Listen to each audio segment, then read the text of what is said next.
논란을 막기 위해 의대 교수들과 학생들이 학칙 개정 저지에 나섭니다. 급기야 대학 총장들도 증원 규모를 줄일 수 있게 해달라고 정부에 건의했습니다. 도청 본관을 도민들에게 돌려주겠다는 충청북도의 도청사 활용 계획이 구체화되고 있습니다. 사무 공간도 충분하다는 입장도 밝혔습니다. 장애인의 날을 앞두고 청주 도심에서 장애인 시위가 벌어졌습니다. 비장애인들처럼 대중교통을 이용할 수 있게 해달라고 요구했습니다. 시청자 여러분 안녕하십니까? 뉴스데스크 충북 소식입니다. 의과대학 교수진과 학생들이 정원 확대를 최종 결정하는 학칙 개정 저지에 나서기로 했습니다. 충북대 의대 학장단은 의대 신입생 모집 요각을 확정하게 될 교무회의 연기를 공개 요구했고 의대생들은 총장을 상대로 소송을 제기하기로 했습니다. 김은초 기자가 보도합니다.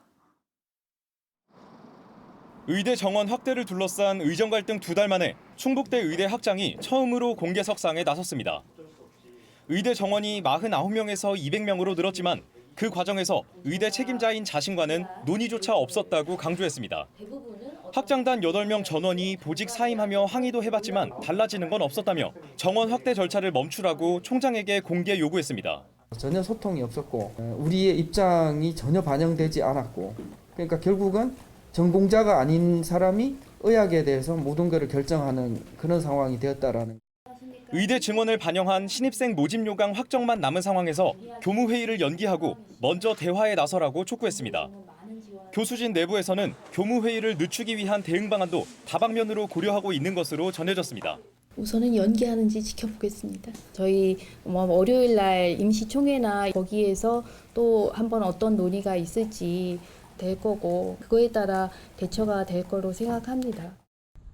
의대생들은 법적 대응에 나서기로 했습니다. 충북대와 건국대를 비롯한 32개 지방의대생 13,000여 명은 각 대학 총장들을 상대로 의대 증원을 위한 행정 절차를 멈추라는 소송을 제기한다는 계획입니다. 전국 최대 규모 증원이 결정된 충북대 총장이 첫 소송 상대로 결정됐습니다. 입시 요강 변경을 중단하라라는 내용의 민사 가처분 소송을 제기할 거고요. 충북대는 49명에서 200명으로 늘어났는데 그 200명으로 늘어난다는 것을 입시 요강을 발표를 할 수가 없게 되는 거죠. 한편 충북대를 비롯한 6개 거점 국립대 총장들도 한 달 물러나 올해 입시에서는 늘어난 의대 정원을 50%까지 줄여서 모집할 수 있게 해달라고 정부에 공식 건의했습니다. MBC 뉴스 김우초입니다. 농림축산식품부가 농촌 의료 접근성 문제를 해결하기 위해 농촌 왕진버스를 도입하고 단양군에서 발대식을 열었습니다. 첫 농촌 왕진버스를 통해 단양군 매포읍 주민 300여 명이 상지대 한방병원 의료진의 침과 뜸 시술을 받았고 응급처치 교육과 치과 진료를 받았습니다. 농식품부는 왕진버스 운행으로 의료 취약지인 농촌 지역에서 연간 6만여 명 이상이 혜택을 받을 것으로 전망했습니다. 김영한 충북지사가 87년 된 도청 본관을 사무공간으로 쓰는 대신 도민들에게 돌려주겠다고 말하면서 도청사 활용 계획이 구체화되고 있습니다. 안 그래도 사무공간이 부족한데 본관을 비울 수 있겠냐는 지적도 나오는데 충청북도는 검토 결과 문제가 없다고 밝혔습니다. 김대웅 기자입니다. 지난 1937년에 지어진 충북도청 본관입니다. 세계층의 김영환 지사 집무실을 비롯해 각종 회의 공간과 6개과 사무실이 있습니다. 김 지사는 최근 이 공간을 비워 도민들에게 돌려주겠다고 말했습니다. 아이들과 청소년들이 와서 쉴 수 있는 유모차를 끌고 급하면 언제든지 와서 여기 와서 쉴 수 있는 그런 공간으로 만들어 드리는 데 있습니다. 김 지사의 발표가 나오자 안 그래도 사무 공간이 부족해 외부 건물까지 빌려 쓰고 있는데 본관을 꼭 비워야 하냐는 불만이 일부에서 나오기도 했습니다. 이에 대해 충청북도는 검토 결과 큰 문제가 없다고 밝혔습니다.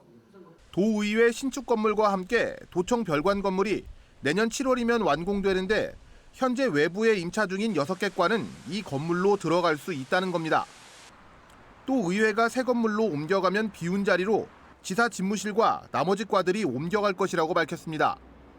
1937년이니까 87년 됐죠. 언제까지 계속 저희들이 이거를 사무실 쓸 수는 없고요. 문화복합시설로 해가지고 좀 개방하는 것이 사무실 쓰는 것보다는 더 의미가 있지 않나 이렇게. 충북도청 청사는 사무공간과 함께 주차공간 문제도 심각한데 해결책이 구체화되고 있습니다. 현재 주차면이 377대에 불과한데 주차 수요는 2배 가까운 721대. 직원과 주변 상인을 대상으로 한 공청회에서도 중앙광장보다 주차장이 더 필요하다는 의견이 나왔습니다. 충청북도는 도청 신관 뒤에 내년까지 주차타워를 짓고 충북개발공사가 최근에 사들인 교직원 공제회관에도 임시주차장을 만들기로 했습니다. 내년까지 충북도청 주변에만 1,200대 이상 주차 공간을 만든다는 계획인데 김 지사는 이걸 레이크파크 공약의 핵심이라고 설명했습니다. 상당한 의미 있는 변화를 가져올 수 있고 도민들이 체감할 수 있는 일이 적어도 1, 2년 사이에 벌어질 수 있다고 저는 생각합니다. 그 첫 발은 주차장을 확보하는 일이라고 저는 단언합니다. 다른 시도처럼 새 청사를 짓지 않고 낡은 청사에 머물기로 결정한 충청북도. 큰 비용을 들이지 않고 어떻게 효율적으로 고쳤을지가 과제로 남았습니다. MBC 뉴스 김대웅입니다. 우즈베키스탄을 방문 중인 김영한 충북지사가 현지 시각으로 어제 2번째로 큰 도시인 사마르칸트주를 방문해 우호교류 의향서를 체결했습니다. 충청북도는 대러시아 제재가 확대되는 가운데 천연 자원이 풍부한 중앙아시아의 최대 인구 보유국과 협력 관계를 구축했다는 의미가 있었다고 설명했습니다. 김 지사는 또 우즈베키스탄 한인회장과 사마르칸트 지회장을 충청북도 국제자문관으로 위촉했습니다. 김 지사는 3박 5일간의 일정을 마치고 내일 아침 인천공항을 통해 귀국합니다. 오는 20일 장애인의 날을 앞두고 청주 도심에서 장애인들의 이동권 보장을 요구하며 항의 시위를 벌였습니다. 거리로 나온 장애인들은 사람답게 살 권리를 추구하며 거리 시위를 벌였습니다. 이초원 기자입니다. 휠체어를 탄 발달 장애인들이 왕복 4차선 도로를 가로지릅니다. 지나가던 승용차와 버스는 모두 멈추고 행진 대열이 지나가기만을 기다립니다. 4월 20일 장애인의 날을 앞두고 장애인들이 거리로 나와 항의 시위를 벌였습니다. 휠체어 7대를 선두로 한 장애인단체 회원들이 이동권 보장을 외치며 도로 행진을 하고 있습니다.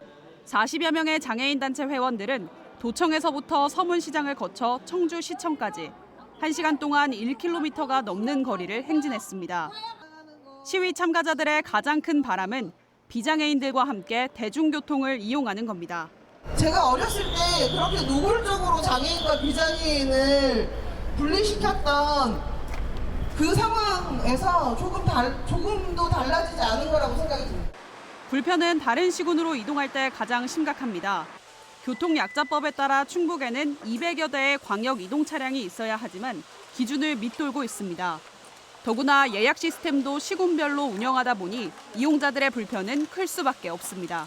통합적으로 해서 다 대도 만들었으면 좋겠는데 지금은 만약에 저희가 옥천군을 가고 싶다고 하면 거기에다가 또 서울을 집어넣어서 가까운 거리의 시내버스를 이용할 때도 불편한 것은 마찬가지. 현재 충북에서 운행 중인 저상버스는 219대, 법정 기준인 290여 대보다 한참 밑돌고 있습니다. 그나마도 청주의 90%가 집중돼 있고 보은과 증평, 괴산, 단양에서는 저상버스를 단 한 대도 운행하지 않고 있습니다. 반영이도 하겠다. 그리고 법이 바뀌었죠. 예노선이라는 그 법안에 작은 글귀 하나를 가지고 어떻게든 저상버스를 만들지 않으려고 하는. 누군가의 도움 없이도 이동할 수 있는 권리. 흔하디 흔한 이 자유를 위한 장애인들의 절박한 외침은 올해도 어김없이 반복되고 있습니다. MBC 뉴스 이초원입니다. 청주시 외곽을 연결하는 3차 우회도로의 모든 구간이 개통됐습니다. 청주시는 오늘 정오부터 김순영 양궁장 교차로에서 내수읍 국동교차로까지 5.64km 구간을 개통함에 따라 3차 우회도로 모든 구간이 완전 개통했다고 밝혔습니다. 청주시는 3차 우회도로 개통으로 접근성이 좋아져 청주 전역이 25분 생활권에 진입하게 됐다고 밝혔습니다.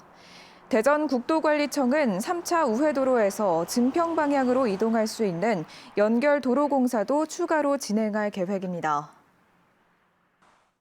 오늘 오전 8시 20분쯤 청주시 모충동의 한 아파트 신축 공사 현장에서 대형 철제 구조물이 떨어졌습니다. 이 사고로 아래를 지나던 40대 노동자가 구조물에 맞아 현장에서 숨졌습니다. 해당 사업장은 중대재해처벌법 적용 대상인 것으로 조사됐습니다. 경찰과 노동당국은 작업자와 목격자 등을 상대로 정확한 사고 경위와 함께 안전조치 여부를 조사하고 위법 사항이 드러나면 관련자를 입건할 방침입니다. 22대 총선 후보자들의 선거비용 보전 청구가 진행 중인 가운데 충북 선관위가 과다 허위 청구 등에 대한 집중조사를 실시합니다. 조사 대상은 가격 부풀리기나 축소 누락, 이면 계약을 통한 리베이트 수수, 선거운동 대가 부당 제공 등으로 사안이 심각할 경우 수사기관에 고발할 계획입니다. 또 제보자에게 최대 5억 원의 신고 포상금을 지급할 계획입니다. 4년 전 21대 총선에서 충북은 영수증 허위 기재와 위변조, 미신고 예금 계좌에서의 수입 지출 등으로 3건이 적발됐습니다. 지금까지 뉴스데스크 충북 소식이었습니다. 시청해주신 여러분 고맙습니다.